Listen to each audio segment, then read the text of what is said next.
Welcome to Reframe Your Mindset for Success. With me today is Matt. How you doing, Matt? I'm doing well, Paul. I'm sitting here looking out the window and over the top of a building looking at the ocean and enjoying the sun as it shines out over the water. Oh wow, what a great place to be. What a great place to be. How's your week been going? It's been well. My partner Julia and are actually currently settling in a home for temporarily in San Francisco. We just transitioned here from Sedona, Arizona. Okay, so when you say temporarily, is that you're moving around, or you based somewhere normally?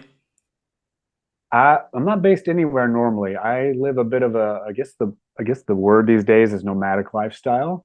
For the last about 5, 6 years since I left my corporate work behind, I've really just spent time outside of the U.S. and then traveling around the U.S., just living in different places for a couple months at a time. Wow, that's amazing. Yeah, I guess you've got some stories to tell as well. Now, talking about stories, is that I always start the podcast with your story, and it's in, however many words you want to tell it, however you want to explain it to the listener. So it's and over to you to start with. Hmm. I'll speak the through line before I tell any details, but the essence of my story for the past 2 decades has been ultimately cultivating a powerful and resilient mind, as well as continuing to find my way to a deeper sense of peace, balance, and satisfaction in my life. To feel like I'm living the life I'm supposed to live, the life that feels right for me, one that I can wake up and say, I'm really happy that I'm here. I'm really enjoying that I'm here, and I look forward to my future. That's the through line for me that has been driving me for the past near 20 years. And that really started back in 2004 when I was 18 years old. And at that point in my life, it felt scarier to be alive than to be dead. I was terrified of what things that were going on in the world around me. My mind was constantly barraging me with judgments and insults, and I felt shame and fear and guilt and just so much. And back in that year, I attempted to take my life with a bullet. I put a bullet in my head and went through a pretty lengthy recovery process that, though I would never wish this on anyone, that time of my life was the springboard that saved my life. And so Yeah, that's why even my book that I work on is called The Bullet That Saved My Life. And from that time where just fire ignited in me of saying, I will have a better life. I refuse to live this life and be less than what I'm supposed to be. That took me into my university years where I went from being someone that barely finished early years of school to yeah, someone that finished with honors, which at that point in my life was very important because I needed to be able to navigate society. And from there, I went into my first bit of corporate work, and I was supporting a large telecom company right out of college. And I had already decided that if something didn't work for my life, that I wouldn't settle for it. And 3 months into this new position that paid really well, that most people would have like given anything to be, I didn't like the culture. It felt toxic, and I didn't like the way people were treated like machines. And so I quit. yeah. And everyone else was wondering, why the hell did you do that? I was like, because I'm not going to live here in this. And moved back across the US. And within a couple of weeks, had a job at the startup of a brand new product launch supporting Google. And I spent the better part of a decade supporting them as I built out a large national sales and support team. By the time I left, it was about I think, $15 million US portfolio. And I was leading a team of 100 people around the US. Brilliant. And this was very passionate work for me. I loved it. It grew me in ways that I can't put in just 2 minutes. Um, but it was something that really enlivened me. And when I felt that time in my life, I knew that I was on purpose. I was on path. I knew that life felt right for me. Yeah, And then I had moments where that aliveness that used to be there started to dim. I looked around my life and realized I had began to settle and close down my heart and my joy. And at that point, what happened in my life that really woke me up was my fiance left me. And when she left me, I remember in 2017, being devastated, and then hearing the message from the same voice within me that I heard the night I shot myself is, this is what you needed. And now it's time to rebuild. And so her leaving me was one of the hardest, but one of the best moments of my life, because that's what then took me further into what I would call my spiritual and emotional journey Yeah. that has carried me forward through corporate, my travels around the world, and the client work I do now. All of it still, Paul, around what I said initially from 2004 is, I am determined to live a life that feels aligned and right for me. And that includes my mind, that includes my body, and that includes my heart. Well, that's fantastic. And obviously, to go from, I guess, was a situation of despair when you were really young to come through that and really reframe your mindset and reframe your thinking around, not wanting to be here to really shaping a life of meaning. Yeah, it was, to me, zooming back in 2004 to go a little deeper into the mindset of before I shot myself, I couldn't imagine a better future. It was not accessible inside of me to imagine there could be a future that was bright and enjoyable for me. And I couldn't see a way forward. And I also felt powerless to change anything. And that was really, really hard to face. It was despair, it was that hopelessness. After I shot myself, I remember the moment where I hit the floor and I was unconscious. And then I just heard this voice inside of me say, "You will not die today." And this Wow. whole new meaning of what it meant to be alive and to be here filled my body and all of me in a way that I can't describe it. You have to feel it.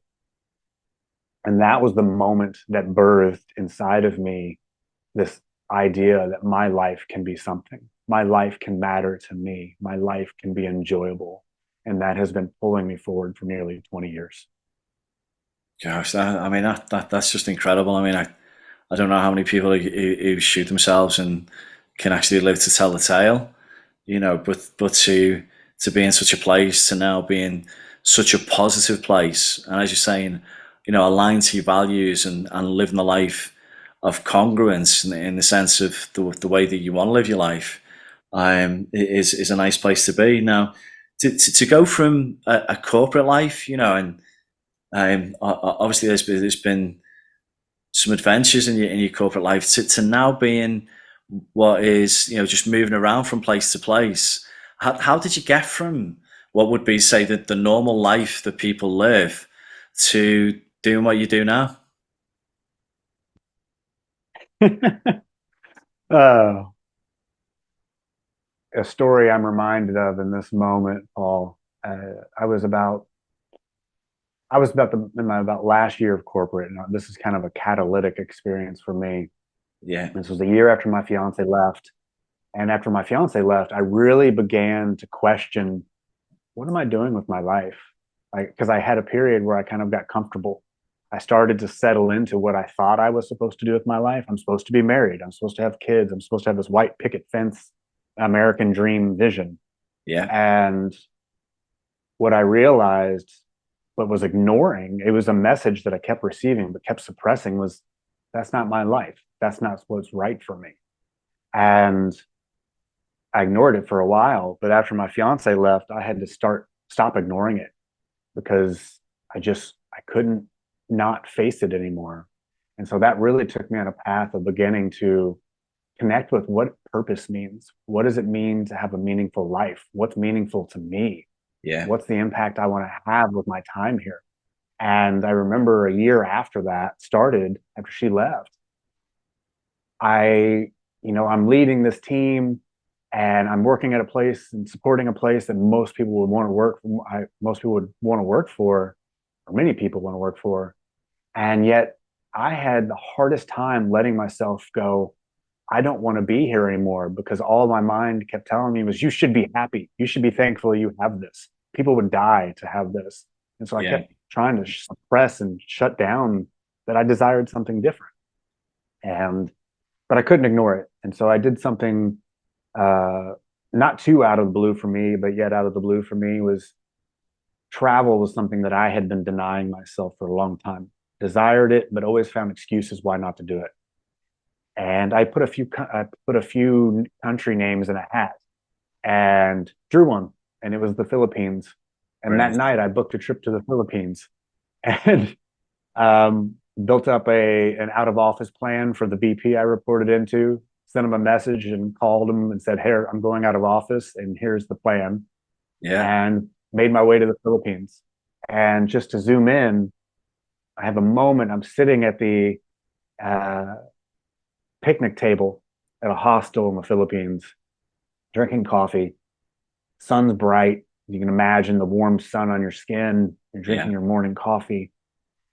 And there's all these things going in my head, all these emotions. Like my mind's telling me something needs to change. Something needs to change. And then like something else would come up in my mind, but you should be happy, but you should be happy. And then my emotions would be fear, then it's anger, then it's sadness. It's all this feels like a mess, to be honest, that's going on inside of me. And I'm sitting here with a notebook, just writing it, writing it, writing it, writing it. Imagining yourself filling out a notebook Yeah. and getting it all on paper. I'm getting it all on paper. I get to the end. It's almost like I've completely dumped everything outside of me onto this notebook. And I get to two core realizations that changed my life from that point.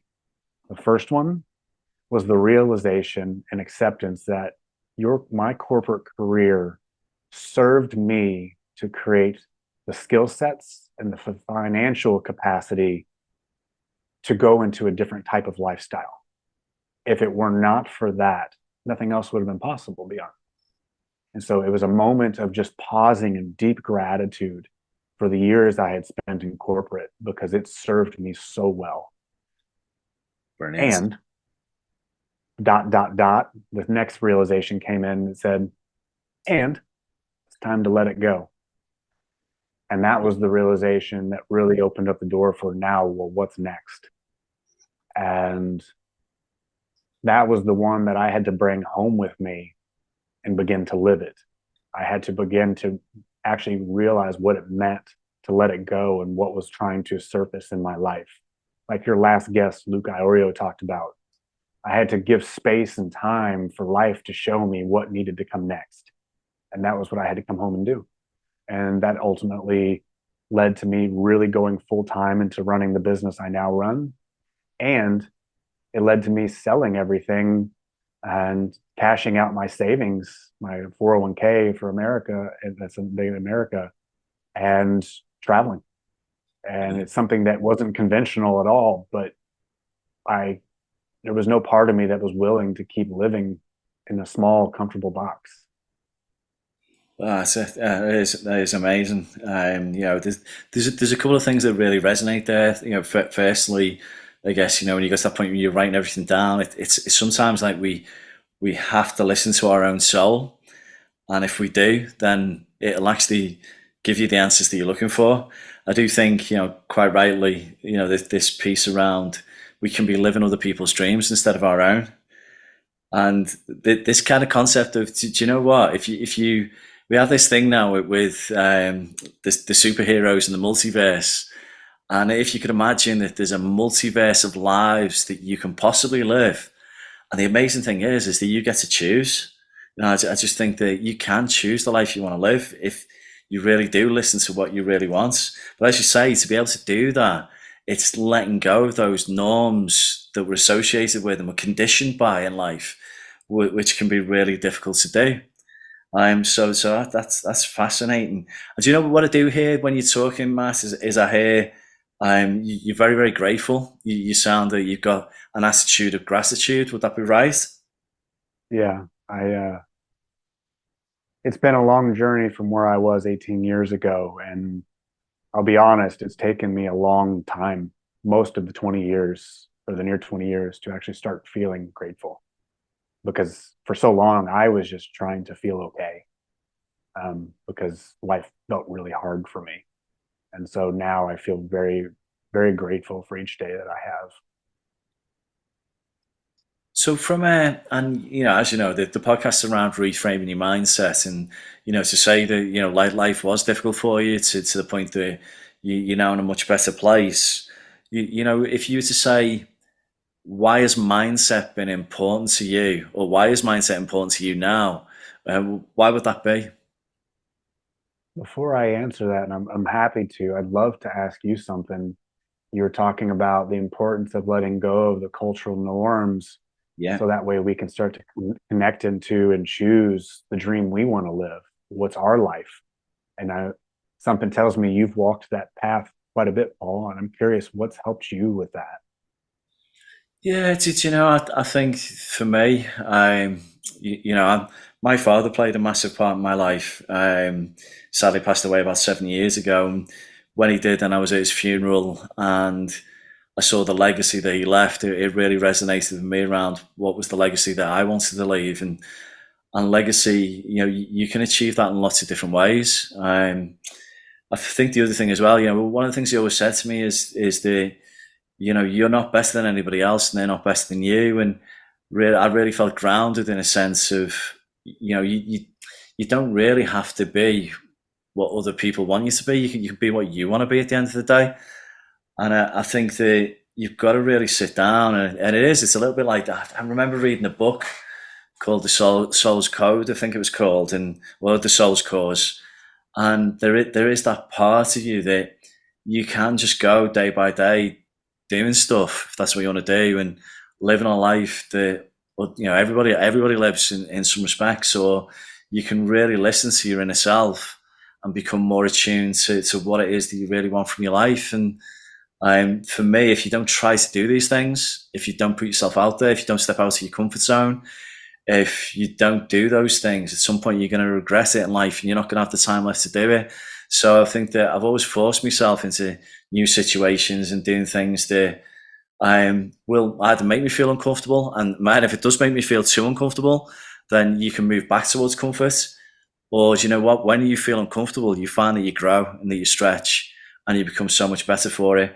And even if it's something that you don't want to do, you've learned from it, and you can continually learn from those experiences. So, I guess for me, it is that continually listening to yourself, your real inner self, because if you do listen, you will hear.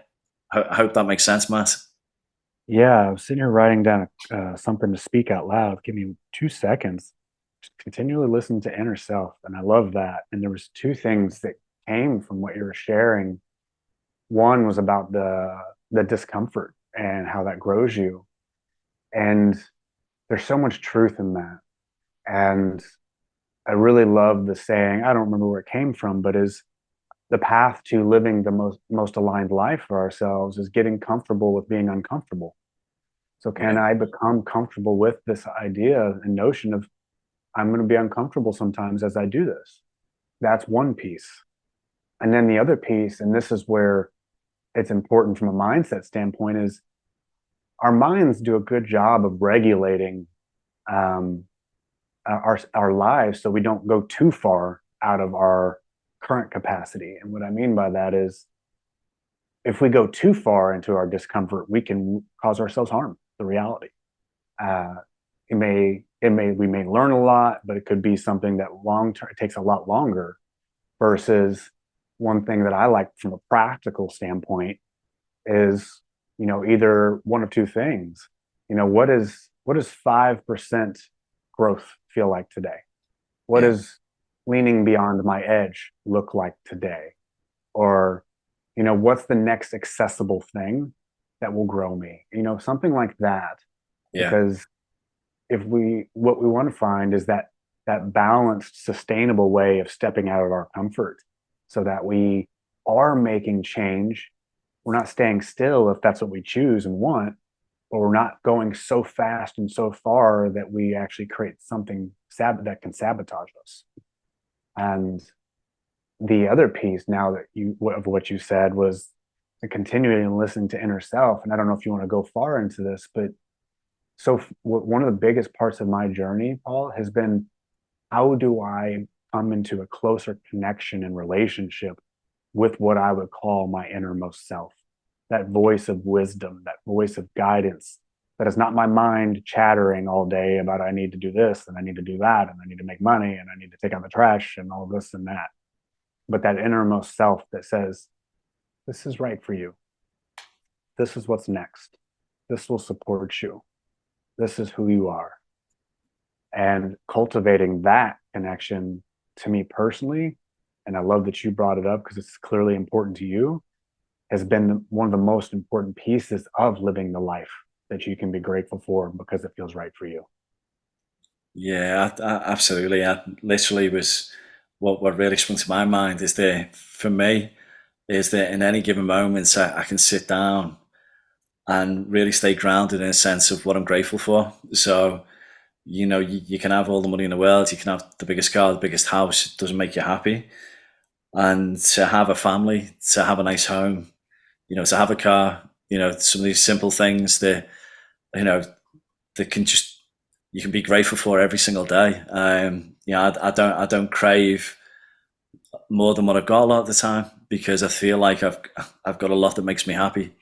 And I think if you can see that, and you can see, I guess, that a way of looking at life and from a positive perspective and a grateful perspective, then it makes life a lot easier. You know, I agree with that 100%. And there's something I want to throw in case there's any listeners' brains that are saying, but if I'm grateful for what I have, I can't get any more. And, I think even Luke mentioned it in your last episode.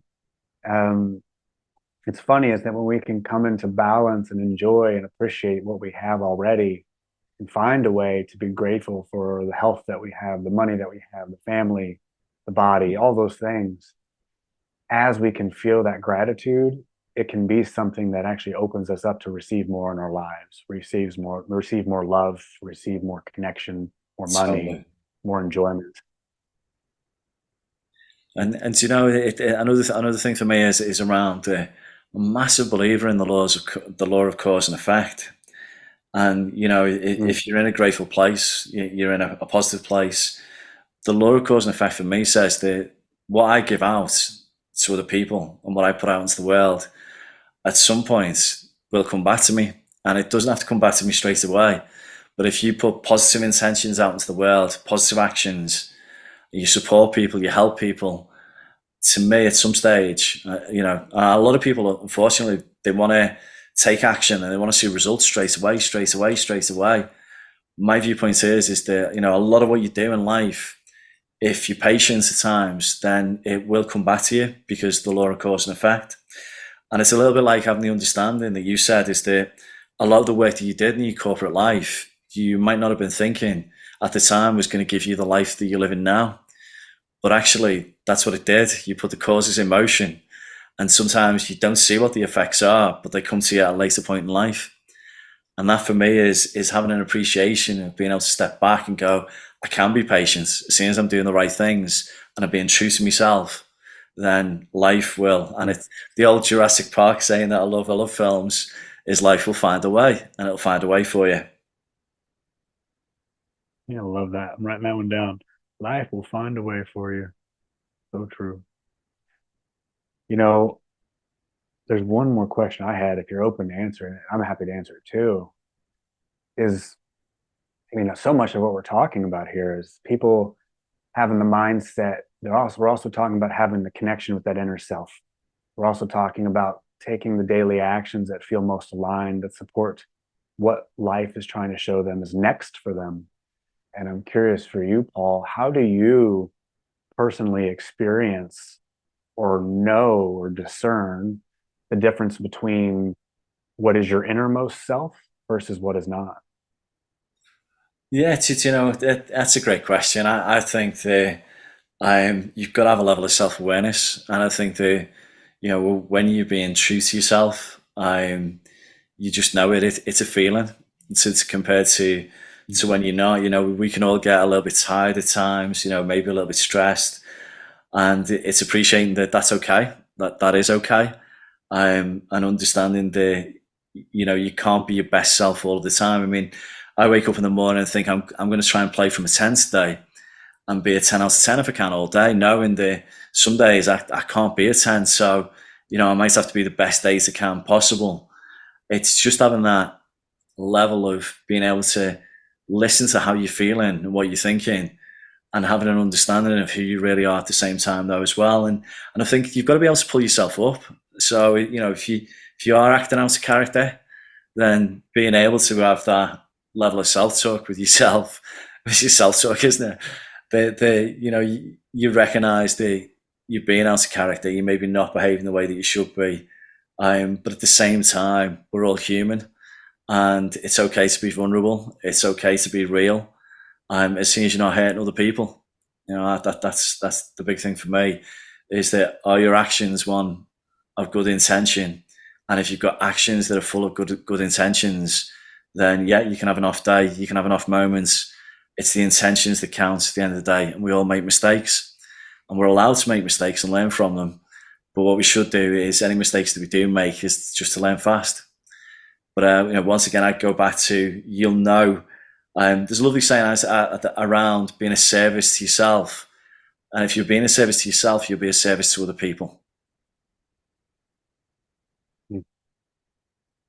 One of the first things I want to acknowledge is there's so much what I might call and label as compassion and Yeah, self-kindness that you yeah, offer yourself, as well as humility. And that's such beautiful energy to pour into your actions. Because when you pour that, you were talking about cause and effect. And so much of the effect comes from the energy or the essence of what we pour into our actions. If I pour into my actions the energy of patience, the energy of compassion, the energy of curiosity, of understanding, uh, of positive intent, of another language, that serves us a lot more than if I'm pouring in the energy of frustration or anxiousness or expectancy. And so, really, we got to be paying attention to what's the essence of what I'm pouring into my actions. And you said it so well, and I can hear that you pour this energy into your day and into yourself that really can serve life, your own and those around you. Do you know, and another thing for me as well is that we can go, well, a lot of people count or keep counts. So if I help somebody, they need to help me back. If I buy somebody a drink, they need to buy me a drink back. My belief is that I help people, and I'm there to help people and support people. And if they never help me, that's absolutely fine. Is, once again, it comes back down to intention. Is that if you've got good intentions in the world, buy somebody a drink, don't expect it back. It's not really that important. And some things in life, it's being able to frame what is really important in life. What are the things that maybe sometimes are worth being upset about, compared to most of the things, most of the time, it's just small things, and not as important as, some reactions you get from people from time to time. You've got to be able to realize that the life's there to be filled, enjoyed, laughter, fun, and make the most of your life, because it's only short, and it's up to you what legacy you want to leave. You have that choice, and it's up to you to make a commitment to your life, find that meaning and purpose. And if you can, you're going to be a much happier individual and person for it. That's what I'd say. Love that. I love that, Paul. So question for you, Matt, would be, and obviously you've been on such a journey.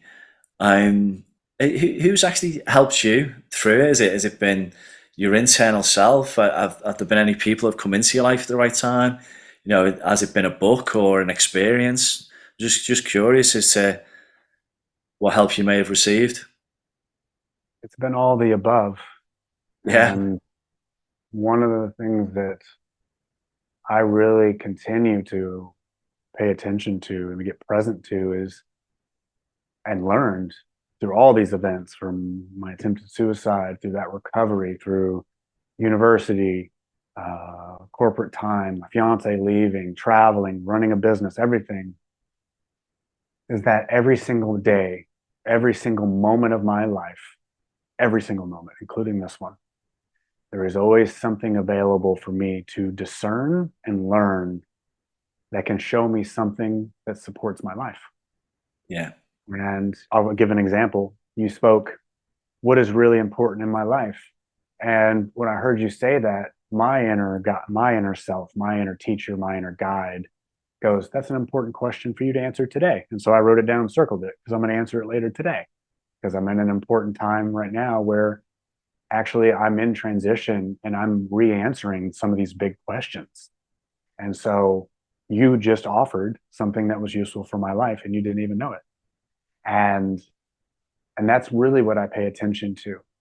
Yeah. That said, I've had many teachers and coaches and different people come into my life that have served roles as being a direct guide for me and a direct place to support.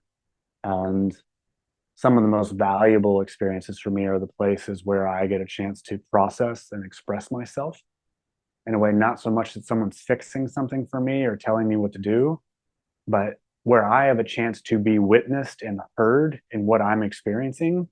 Because what I've learned is two things is that when I have that space to express authentically, honestly, and to be heard by someone that's not judging me or expecting me to do anything or trying to fix anything for me, a couple things happen.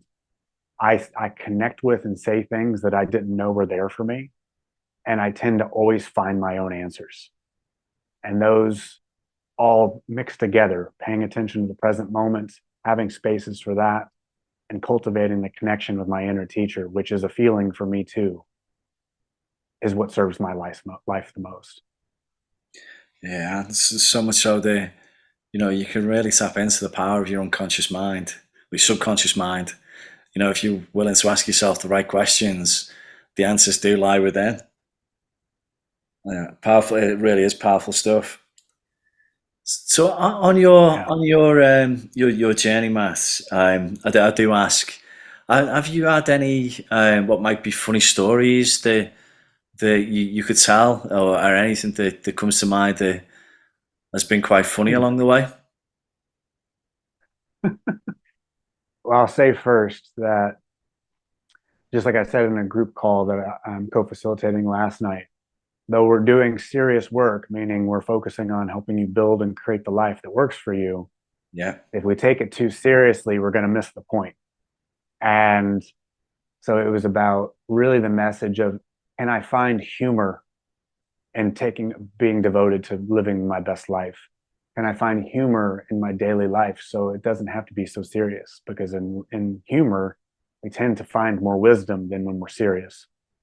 And so I say that because an ongoing theme for me that I'm even focused on today is, where can I allow more humor to take hold in my day? Because that always lightens everything up for me. So that's a guiding value and theme for me. That yeah. said, a funny story for me was, it's funny now. I remember when I was traveling in 2020 and COVID started. I was in Greece at the time. I'd been there for about 2 months, and I wanted to keep traveling. I wanted to head on to Turkey, and I wanted to head on to Romania and the Eastern European countries. And there was this part of me that was like really driven to keep following this lifestyle. I'd been traveling for over a year at this point, and it was like, no, this is who I am. I'm the traveler. I have to keep traveling. And there was this inner voice that goes, "You're lying to yourself. This is only part of what you do. This is not who you are." And I kept wrestling with it. I remember it was like 9 o'clock at night. I'm sitting in the bed at the Airbnb I've rented, and I know that even my coach at the time, she's like, "Are you coming back to the US with COVID growing?" And I'm like, no, I don't know yet. And it finally hit me that, hey, Matt, yes, traveling has been important to you, but there's something else more important for you to do now. And that is for you to go reconnect with your relationship with your mother, and something that had been a tumultuous relationship for most of my life. Yeah, And that was one of the hardest things for me to accept and embrace, that, oh, but if I let go of this image that I'm a traveler, I won't be accepted. If I let go of this image of being a traveler, I won't be able to grow my business. All these stories, but when I got down to the reality, I knew that in my heart, one of the things that I really desired was to have a better relationship with my mom while she was still here and while I was still relatively young. And so the next morning, I booked a ticket back to the States, quarantined for a couple weeks, then drove to Florida and spent a few months with her and rekindling that relationship. Yeah. And it's funny now because as I look back, my mind was so certain like, you are a traveler. You must keep traveling. If you don't travel, all these bad things are going to happen. But deep down, my teacher goes, yeah, you're full of crap right now. The reality is, what you really desire is to have a relationship with your mom. And you know that's going to serve the rest of your life, anyways. So go do it. That's a funny story to me now because it's a funny story and a message of sometimes we can be so certain we know what's real and what's right for us. But if we slow down, we get present, and we're willing to look at ourselves a bit more, sometimes we can see how we're a bit full of crap. And that's okay because that's just part of being human. Yeah, absolutely. And a little bit of, because our mind can take us in lots of different places if we let it. But when we truly, listen to our hearts, what our heart's telling us, another thing. So Matt, it's been great talking to you. We could go on literally and share some stories, but I'm going to ask to just to round off this particular episode. What would be the last piece of advice that you would give to the listeners? Hmm. Wherever you're at right now, as you're listening to this, whatever you're walking with in your life that feels challenging, that may feel confusing, that may feel hard, know that a few things. There are answers inside of you that will guide you to what you need most. And sometimes what you need most is just to feel the truth of where you're at. And that may be just simply pausing to acknowledge that life feels hard right now. It may be pausing to acknowledge that, hey, I'm grateful for the dinner I just had with my spouse, my children.